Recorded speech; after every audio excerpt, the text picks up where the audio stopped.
Hello and welcome to a new episode of Breaking Boundaries with Naluka from Spain, where it's August at the time recording this, and my goodness, it is hot, like almost too hot. And I'm that classic Brit who complains when it's hot, but even the Spanish people here, it's intense for them. Anyway, I'm not here to talk about the weather in this video. I'm here to talk about co-working spaces. So I was thinking the other day, the last year, what have I learned in terms of working remotely, being a digital nomad, working in different cities? And what I wanted to talk a little bit about is co-working spaces, because I am officially a co-working convert. So when I started off this journey in July 2022, over a year ago now, I initially didn't use co-working spaces at all. In fact, my first time in Valencia, I just worked from home. Now, there was a reason for that. I actually broke, very small break, my foot. And that was very challenging. If you've been following my channel for a while now, you will have seen me talk about that whole experience. But it meant that co-working spaces or even getting out the house and going to cafes and things were going to be tricky. So I mainly worked from home. Now, working from home for 3 months in Valencia to start with was actually okay. I think because it was all shiny and new, I was on this experiment and actually I felt it was fine. I was pretty happy. I then went to Croatia, and that was my second city that I nomaded in and worked in. And there I also worked from home. But that was where I started to feel a sense of, I think the best way to put it is maybe flatness, of being like, where is my social interaction? And don't get me wrong, like in both those cities, I had friends, I had a community, there were people to hang out with, of course, but during the working day, it was very lonely. And as an entrepreneur, if you have a small team or you're working for yourself and it's just you, then that is even worse, because you don't have like 20 colleagues on Slack to chat with or, have that interaction. Maybe there's just 1 or 2 of you. And so I was really starting to feel the effects of working from home. And I was really starting to feel like, I'm not sure this is for me. But it still hadn't crossed my mind that I should go try co-working space. I was very much like, maybe I should try a cafe. So I tried a cafe, I think once or twice, but in Split, the setup wasn't so good for that. Anyway, long story short, I then went to Chiang Mai at the start of this year. And there, my apartment, it was kind of like a studio-esque sort of apartment. And I kind of said to myself, I don't really want to be working where it's like my space and I have my bed here. And I just was like, no, I don't think it's going to be healthy for me to be working here and sleeping here in this. It was a nice studio, but that separation wasn't there. So kind of out of being forced into it, I was like, I'm going to join a co-working space. And that changed everything. I joined Yellow co-working space in Chiang Mai. And it was just the best introduction to co-working. It was absolutely incredible for so many reasons. Since then, I also nomaded in Lisbon, where I joined a co-working space. Istanbul, I actually worked more in the cafes there simply because the setup was almost like a co-working space. It's fantastic. And here in Valencia, Spain, I've also joined a co-working space, and it's just been incredible. And it's made me think now, having tried 3 different co-working spaces and really now being such an advocate for it, what makes a good co-working space? So if you are, it doesn't actually have to be a digital nomad. You may be a digital nomad, you may be a remote worker, you may be someone who actually, you work from home some days of the week, but you don't want to be at home. You want to get out into a space and try something else. Well, then this video is hopefully going to help you understand what are the top 5 aspects to look out for when it comes to a co-working space. So, number 1, the vibe. What do I mean by the vibe? Now, I think the vibe is just a general atmosphere, a general sense of the environment that you're in. Is it a positive vibe? Is it creative in some way, if that's what you're looking for? Is it friendly? Is it positive, uplifting? If the vibe is off, I wouldn't go for a co-working space. And to be honest, I learned this from experience. My Chiang Mai co-working space, the vibe was 10 out of 10. The atmosphere, the feeling, the people, the friendly environment, everything was fantastic. If I then look at the co-working space I used in Lisbon, which I'm not going to name, that was, the vibe was just not right. It was very sterile, it was very dry, there was no atmosphere at all, even if there was an atmosphere.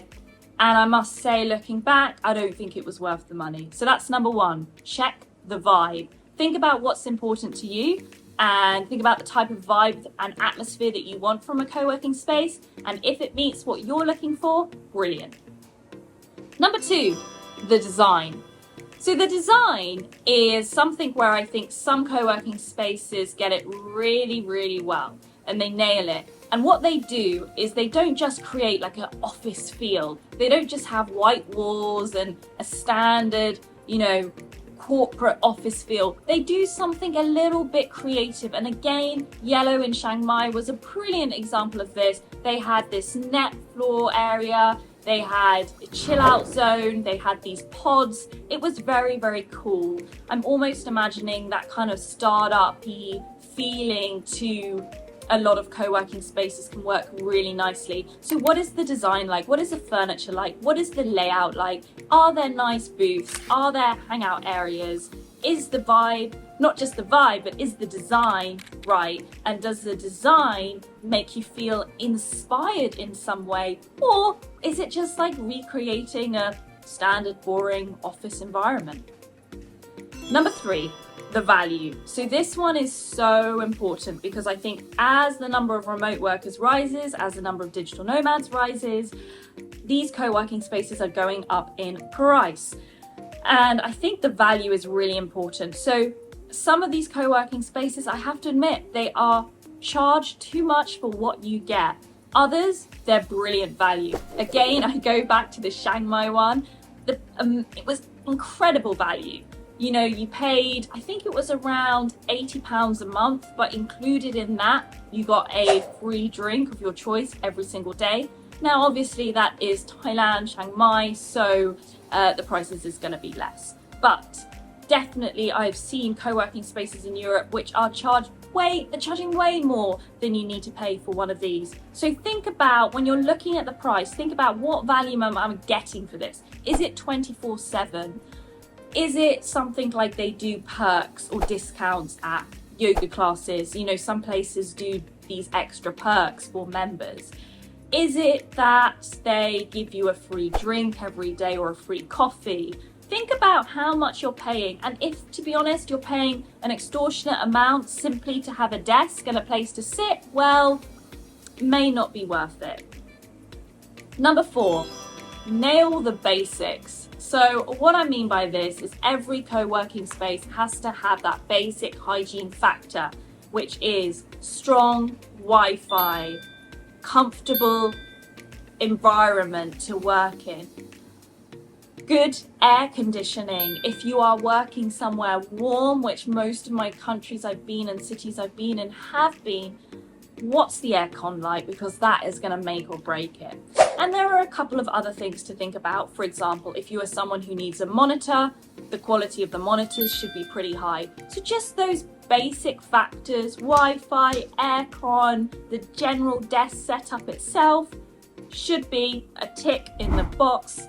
But if not, you may want to think, actually, this place isn't getting the basics right. Is it really worth it?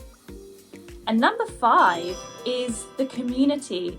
So I think that the best co-working spaces are ones which have a community feel. They bring the members together in some way. Maybe it is a social night once a week. Maybe it is some networking event once a week. Because by the way, the people that I have met in these co-working spaces are fascinating. They're all from different walks of life, doing different things. You've got entrepreneurs and business owners, you've got freelancers, you've got people working for large tech organizations.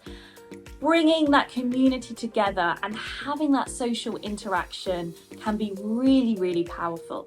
So those are my 5 things to look for when you are choosing a co-working space. The vibe, the design, the value, the basics, and the community.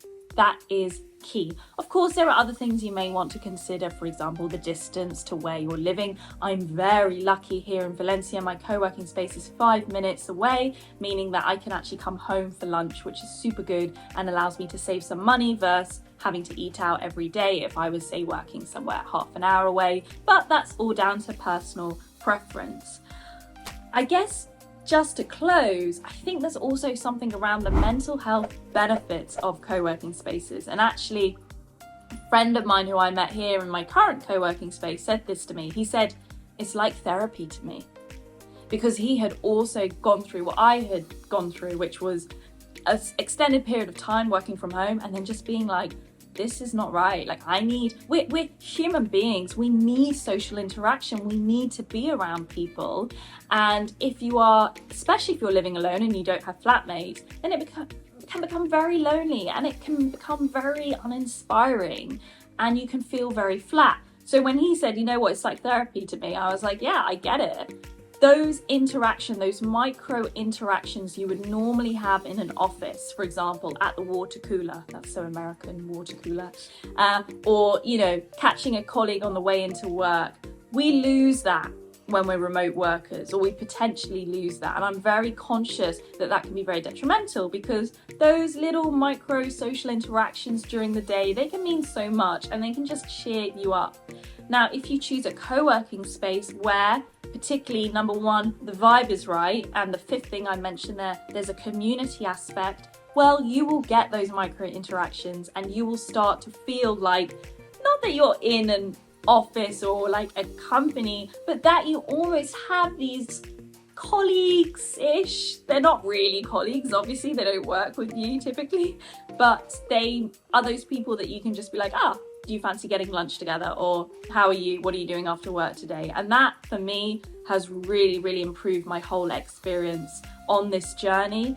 I think if I was only working from home, then that would be tricky. Now you may be watching this thinking, what about nice cafes? Of course, I've also done that. Istanbul, I actually worked only in cafes, but I had a community who came to cafes with me. I think with cafes, sometimes there can be sketchy Wi-Fi, there may not be room when you go there, and you don't see the same faces every day. You may do, but typically you won't. Whereas in a co-working space you will, and if you want that social element as well, then you're more likely to get it from a co-working space. So I hope that was helpful. If you're thinking about going and joining a co-working space because you are a nomad or a remote worker, or maybe actually you're neither of those things, but you work from home some days of the week and you're like, actually, this isn't for me. Well, join a co-working space, but make sure that you do your research, go and check it out. Never join a co-working space just from looking online. That's another piece of advice I'd give you. And if it meets those 5 aspects, vibe, design, value for money, basics, and community, you should be onto a winner.